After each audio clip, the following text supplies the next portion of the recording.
हिंदू नवीन वर्षाच्या आणि मराठी नवीन वर्षाच्या सर्वांना खूप शुभेच्छा।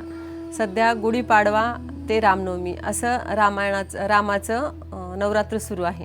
तर आपण ह्या नवरात्रामध्ये रामाची उपासना, रामरक्षा स्तोत्र, रामायण सगळं काही समजून घेण्याचा प्रयत्न करत असतो। त्याच्यामध्ये तल्लीन होऊन जातो रामभक्तीमध्ये।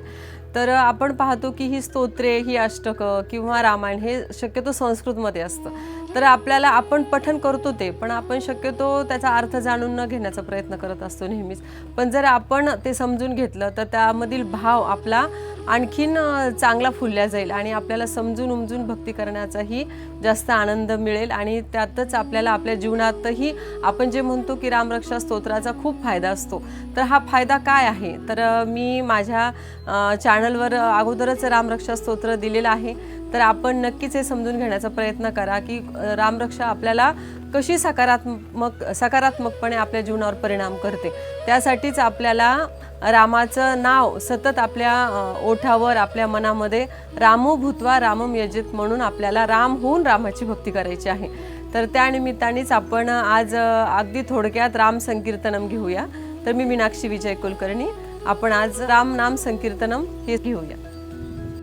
शुद्ध ब्रह्म परात्पर राम, कालात्मक परमेश्वर राम, शेषतल्प सुख निद्रित राम, ब्रह्माद्यमर प्रार्थित राम, चंड किरण कुल मंडन राम, श्रीमद् दशरथ नंदन राम, कौसल्या सुखवर्धन राम, विश्वामित्र प्रियधन राम, घोर ताटका घातक राम, मारीचादिनी पातक राम, कौशिक मख संरक्षक राम, श्रीमदहल्योद्धारक राम,